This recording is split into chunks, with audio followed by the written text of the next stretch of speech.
My mom smiled. We wanted to give you something practical for your future. Then I opened a box of cleaning supplies. My brother smirked. Remember to wash my new car too. So I said, good luck being a part of my future. I'm 26 now, working a regular 9-to-5 job, and I'm still figuring things out, but I've always been the reliable one. I don't mind it, honestly. I was taught that hard work pays off, even if it's a slow burn. Liam, on the other hand, is 22, and let's just say he's never been a fan of hard work. If there's one thing Liam knows how to do, it's how to manipulate situations in his favor, and somehow he's always managed to get everything handed to him on a silver platter. Whether it's new gadgets, designer clothes, or trips, our parents were always quick to give him what he wanted. Meanwhile, I was left to do the boring stuff, things like taking care of the house, running errands, and doing all the work that they didn't feel like dealing with. Our parents, dad and mom, were strict when it came to me. They always told me I had to earn my place and that life wasn't going to be easy. It was their favorite line. Honestly, I never really understood why they treated me differently than Liam.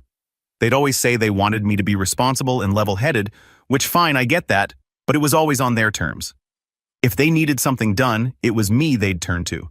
If there was a big decision to be made, I had to take the lead. But when it came to Liam, he was treated like some kind of prince. No matter what he did, it was always like he could do no wrong. This dynamic was something I learned to deal with over the years. Sure, I didn't get all the flashy things, but I had something they didn't: independence. I had a job at 16, I worked my way through school, and I've always managed to keep things together. But Liam? He never lifted a finger.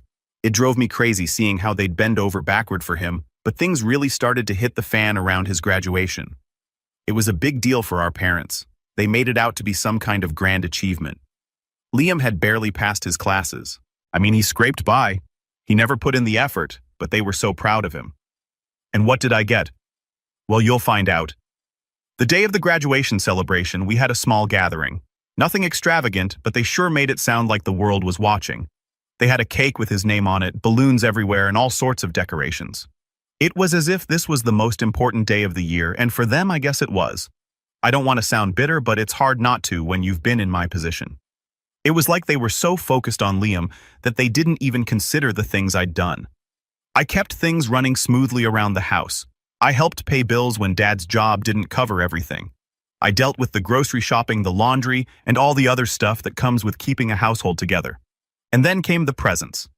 Liam had gotten his shiny new car, a present our parents had barely been able to afford. In fact, I later found out they had taken out a loan to cover the cost. I wasn't angry about the car itself, but the fact that they couldn't afford it yet, they still went ahead and bought it for him? Well, that part stung, especially when they barely acknowledged the sacrifices I'd made. Then it was my turn. I tried to push the feelings aside. I didn't want to be that guy, the one who complains just because he doesn't get a shiny gift, but what I got was, to put it lightly, a slap in the face. I sat down on the couch waiting for my turn, trying to hide the anxiety bubbling up inside me. It was like I already knew what was coming. Mom smiled at me, but it wasn't the warm, loving smile I was used to. It felt different, almost condescending in a way. "Oliver," she said, her voice soft, almost too sweet. "We know you're so responsible, and we just wanted to make sure you have what you need for your future. We thought this would be practical." I tried to smile back, trying to mask the frustration building inside me. I didn't want to seem ungrateful, but I was already bracing myself for disappointment. I had to keep it together. Dad handed me a small box. It felt light, and when I opened it, I wasn't prepared for what I saw. Inside the box was a stack of household cleaning supplies, paper towels, sponges, dish soap, and the like. My heart sank. There were no words from me at least. I stared at the contents for a few seconds, my mind trying to process it. "Mom." "Dad," I started, but my voice faltered. "What is this?" Dad chuckled, slapping his knee. "Well, Oliver, now you can be even more useful around the house. You've always been so responsible, and this is just another way to show how much you contribute." I blinked, trying to understand. Was this a joke? Liam, sitting next to me, was grinning ear to ear. He looked at me with this smug, almost mocking expression. "Yeah, Ollie, now you can keep things nice and clean. You always seem to be the one doing the chores anyway." My stomach churned. I knew this was going to be bad, but I didn't expect it to sting this much. They were giving my brother a brand new car, and me cleaning supplies. I swallowed hard, but my throat felt tight, like I was choking on something I couldn't quite name. I stood up, not wanting to sit there any longer, not wanting to look at the pile of cleaning supplies in front of me. I'm going to head out for a bit, I said, my voice cold. I need some air. Without waiting for a response, I grabbed my jacket, packed a bag, and left the house. I didn't know what I was hoping for, but I didn't want to be there anymore. I could hear my parents calling after me, but I didn't look back. I don't know how long I walked that night, but it felt like hours. I just kept putting one foot in front of the other, not really caring where I was going. It wasn't until I reached a small bench near the park that I finally stopped to sit down, my mind racing. I should have been furious, and I was, but I was also tired. Tired of always being the responsible one. Tired of being the one to do everything right, only to get ignored or dismissed. I took out my phone, scrolling through a few messages from friends trying to distract myself from the mess that had just happened. I didn't even want to go back home, but where else could I go? The house was all I had, even though it felt more like a prison than a place of comfort. I finally decided to call a cab to take me to a friend's place just to get some space. When I got there, I told my friend Jake everything that happened. Jake listened quietly, but I could see the frustration in his eyes. He knew what I'd been going through with my family. "You don't deserve that," Oliver, Jake said. "You've been busting your backside for years and they just keep using you. You're not a darn maid." I let out a sigh, feeling the weight of the past few years hit me all over again. I don't know what to do anymore. I've given everything to them, and Liam, he doesn't appreciate anything. He's spoiled, and it's like they think he can do no wrong. Jake was quiet for a moment, and then he said something I hadn't really thought about. "Why don't you leave, for real? Go get a job. Start over somewhere else. You don't need them, man. You've got this." It hit me like a ton of bricks. He was right. I didn't have to stick around. I didn't have to keep being their backup plan, the one they turned to when they needed help. It was hard to imagine leaving everything behind, but in that moment, it felt like it might be the only way to break free.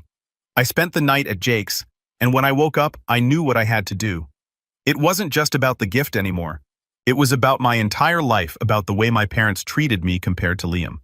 So I packed a bag, grabbed what I needed, and went to my parents' house to let them know I was leaving.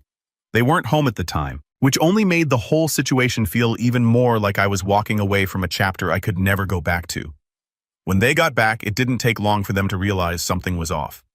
I was halfway through the process of packing up my things when I heard their car pull into the driveway. My heart skipped a beat as the front door creaked open.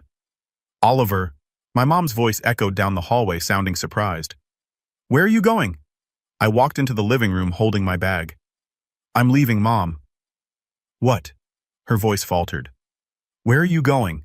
You can't just leave like this." I kept my tone steady, but I could feel the tension building. "I've been carrying this family for too long. It's time for me to go. You and Dad don't need me, not really. You've always had Liam for everything else." The look on her face was one of disbelief, like she couldn't process what I was saying. "Oliver, you know we depend on you. You've been so helpful, and now this is the thanks we get." I didn't let her guilt trip me this time. "I've been helpful because you've never given me a choice. You've always expected me to clean up after everyone. Liam does whatever he wants and you keep giving him everything." "Well, I'm done." Dad stepped into the room looking almost confused. "What do you mean you're done? You're going to leave the family after everything we've done for you?"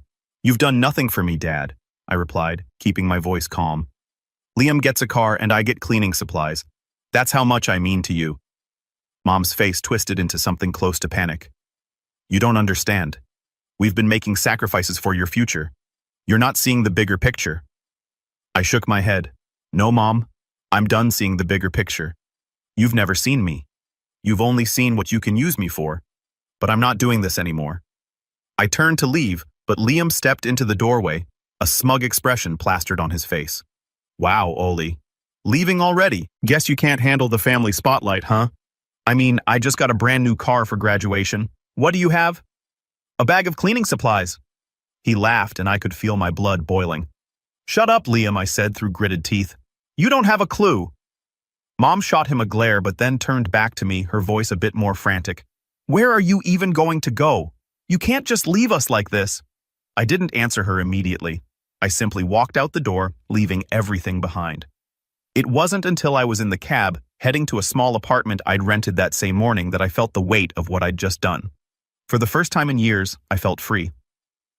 The following year was a blur. I found a 9-to-5 job in sales just to keep things steady, but my real plan was always the side hustle. It took time, a lot of hard work, and plenty of late nights, but after a few months, I started seeing the results. I was making money online, not just a little, but enough to start thinking bigger.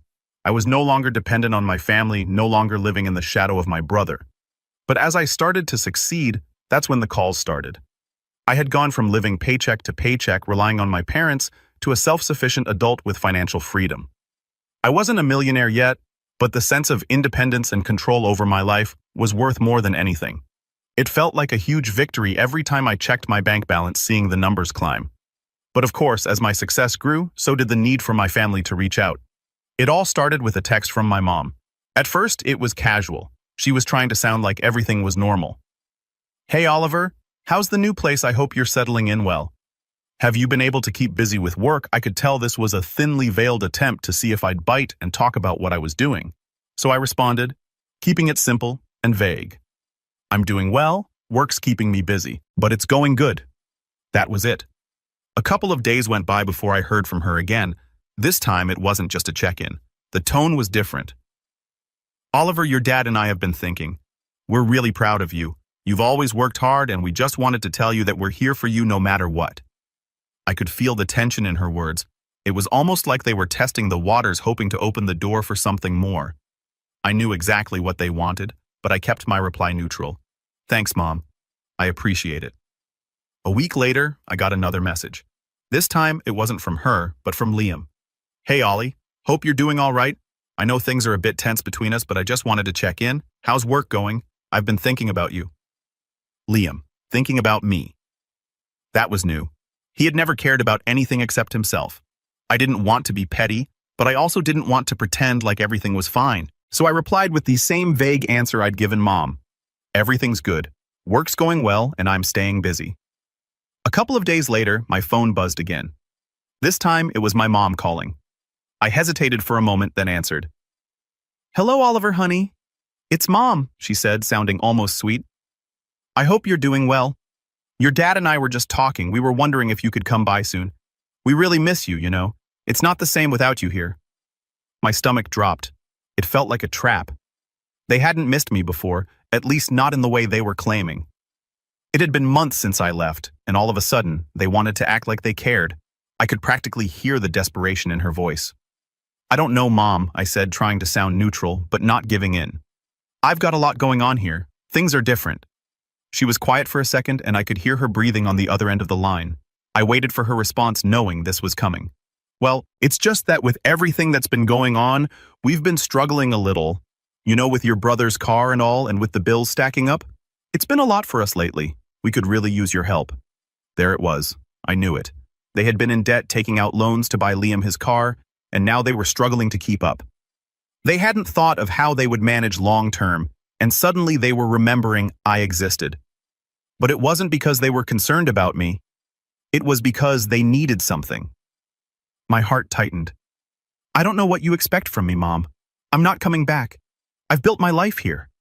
I heard her voice falter. "We know you're doing well, Oliver. We just thought you could help us out a little, that's all. Just to get back on our feet." I didn't respond right away. I was processing what she was saying, how easily they expected me to just drop everything, return to the house, and fix their mess. "Listen, Mom, I'm not coming back. You and Dad have made your choices. You decided to put everything into Liam. You can't just come to me when things get hard. You can't expect me to fix it."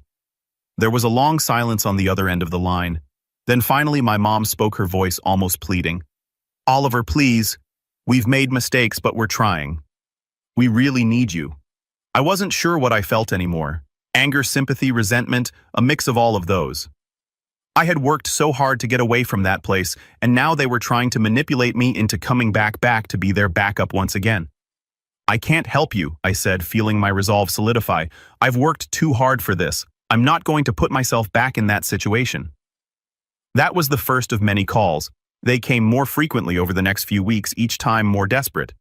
Mom and Dad, each with their own version of pleading, reminding me how much they needed me, how much they'd sacrificed for me. They even mentioned Liam, talking about how his grades were slipping now that he had the car, and how he couldn't handle the pressure of adult life. But every time I refused, they pushed harder until the calls stopped coming.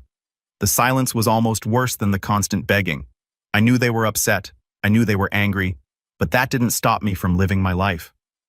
Then one day, I got a message from Liam. This time, it was different. It wasn't just about checking in or saying he missed me. It was a cry for help.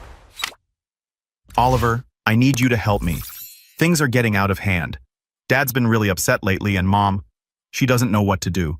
We're in serious trouble. I didn't respond right away. I wasn't sure if I should even reply. What did he want from me? What was he trying to pull? Finally, after a few minutes, I decided to send a short reply. What do you want from me, Liam? His response came quickly, and the urgency in his words was clear. I'm serious, Ollie. We're in debt. We can't handle the car payments. I don't know who else to turn to.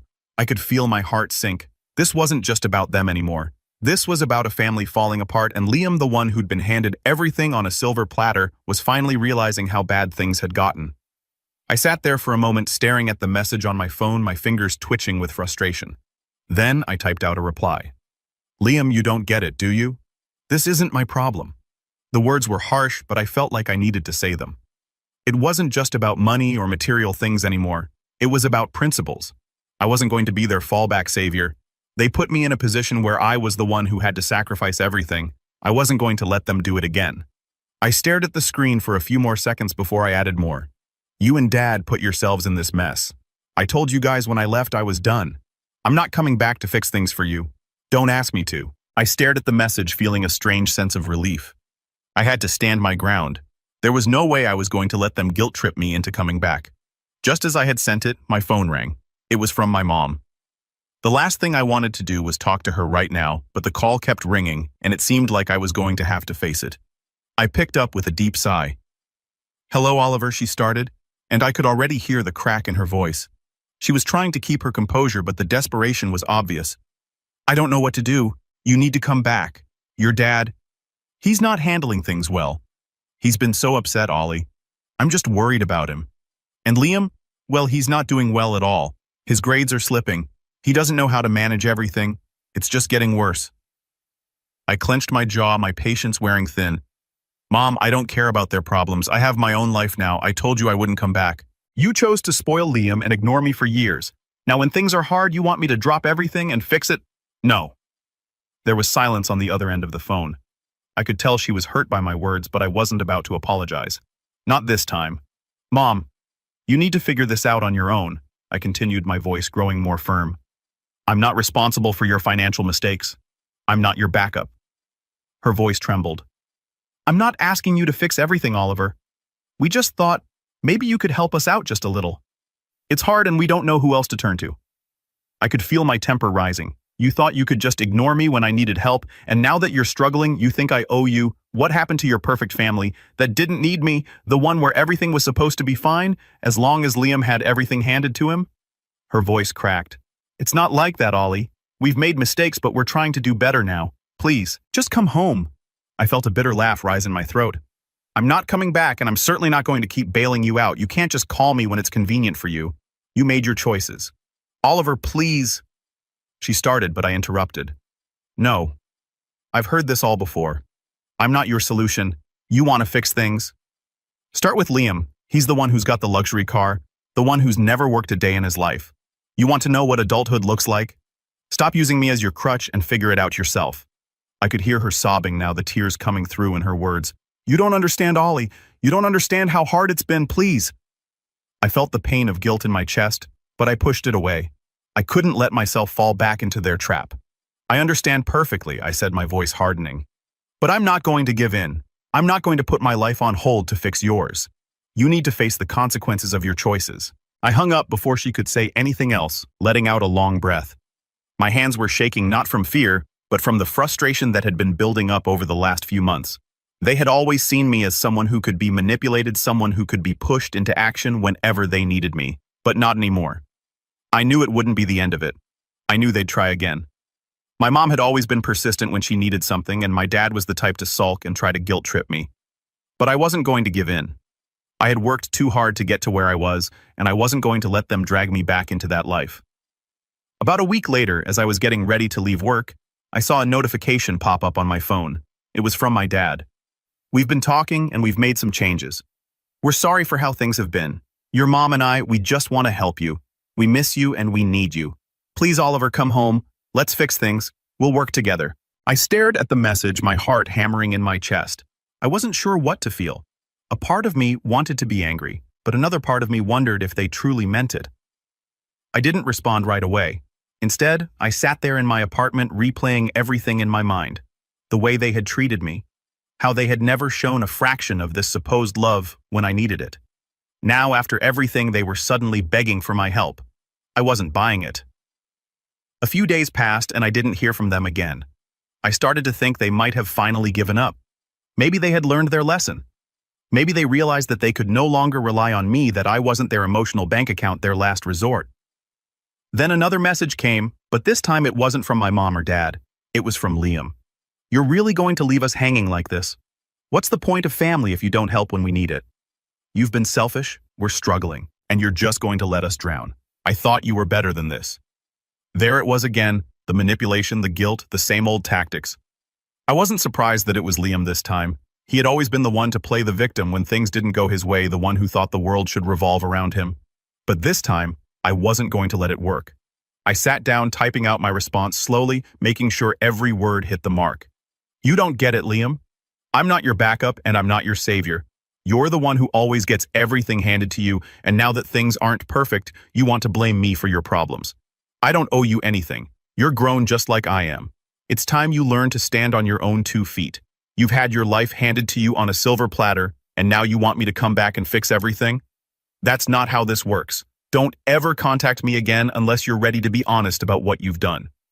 I hit send, my finger trembling slightly. I'd never been more sure of a decision in my life. But that wasn't the end of it. A few weeks later, I got a call from an unfamiliar number.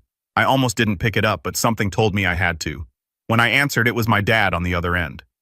"Oliver, we know we messed up," he said, his voice more fragile than I'd ever heard it. "Your mom and we've been trying to fix things, and we're sorry. We were wrong. We don't want you to think we only care about what you can do for us. We want our family back. We want you back." The words hit me harder than I expected. There was a part of me that wanted to believe them, to think that maybe, just maybe, they were truly sorry. But the logical part of my mind reminded me of everything they had done to me, how they had taken me for granted, used me, manipulated me into being the one to clean up their messes. I had been their backup plan for far too long, and I was done. "I'm not coming back." "Dad," I said, my voice steady. "Not now, not ever. You've had your chance and you've used it all up. You can't just expect me to forget everything just because you're sorry now. You made your choices. I'm making mine." There was a long silence on the other end, and I could hear the sound of him breathing heavily. "I understand," he finally said, his voice defeated. "But please just know we're here if you ever change your mind." I hung up the phone and sat there in the quiet of my apartment, feeling a strange sense of relief. For the first time in my life, I felt like I was truly free. It's been a year now since that last conversation. My parents have tried to contact me a few times, but I've stayed firm. I'm not going to let them back into my life, and I'm not going to feel guilty about it. Over the past year, I've been building something for myself, something that will ensure I never have to rely on anyone again. My income is growing steadily, and in a few more months, I'll be at the point where I can truly call myself financially independent. And to be honest, a part of me knows that when they find out I've gotten to that point, they'll come knocking again. But this time, I won't be there. So Reddit, what do you think? Am I wrong for refusing to help them? I'm honestly torn between feeling like I did the right thing and feeling guilty about leaving them behind. It's hard because they're family, but after everything, I just don't know if I can forgive them. Let me know your thoughts. Before I wrap this up, I want to share something that happened recently because it kind of confirmed that I made the right choice. About 2 months ago, I ran into an old neighbor from my hometown while I was on a work trip. We got to talking and eventually my family came up. I wasn't the one who mentioned them. She did. Apparently, things had gotten even worse after I cut contact. The car Liam got for graduation, they ended up selling it because they couldn't keep up with the payments. Liam threw a fit, according to her. Blamed everyone except himself. He quit one job after 2 weeks because it was too stressful. Then he quit another because he didn't like taking orders from a manager. Meanwhile, my parents were scrambling to keep up with their bills. Hearing all of that was strange. A few years ago, I probably would have felt obligated to jump in and save them. Instead, all I felt was sadness. Not for myself, but for the situation they created. They had spent years teaching Liam that consequences didn't apply to him, and now reality was collecting a debt that couldn't be ignored. The neighbor told me something else too. Apparently my parents had started telling people they wished they had treated me differently. At first, I didn't know what to make of that. Part of me wondered if it was genuine regret. Another part of me thought it was just regret that their safety net had walked away. Maybe it's both. I honestly don't know. What I do know is that an apology doesn't erase years of behavior. It doesn't magically rebuild trust. Trust takes time, and in some cases, the damage runs too deep. A few weeks after that conversation, I got one final email from my mom. It wasn't asking for money. It wasn't asking me to come home. It was surprisingly short. She wrote that she hoped I was happy.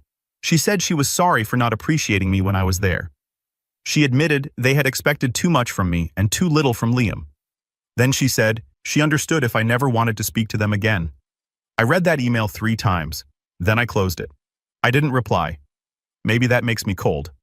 Maybe it doesn't. The truth is, I don't hate them anymore. Hate takes energy, and I've spent enough energy on that family already. What I feel now is distance. The same kind of distance you feel from a place you used to live years ago. It was once your whole world, but now it's just somewhere you used to be. My life today isn't perfect. I still work hard, I still have bad days. But the difference is that my effort finally benefits me instead of people who only valued me for what I could do for them. I've built friendships that feel more like family than my actual family ever did. I've learned that being related to someone doesn't automatically entitle them to your time, your money, or your emotional labor. Those things are earned through respect, and respect has to go both ways. Sometimes I wonder what would have happened if my parents had simply treated us equally. Maybe we'd still be close. Maybe Liam would have grown into a responsible adult. Maybe none of this would have happened. But that's not the reality we got. We all live with the consequences of our choices. They made theirs. I made mine. And for the first time in a very long time, I can honestly say I'm at peace with that. If they ever truly change, maybe one day I'll be open to a conversation. Not because they need something, and not because I owe them anything, but because it would be my choice. Until then, I'm focused on my future, the life I've built, and the people who actually value me. And honestly, that's more than enough.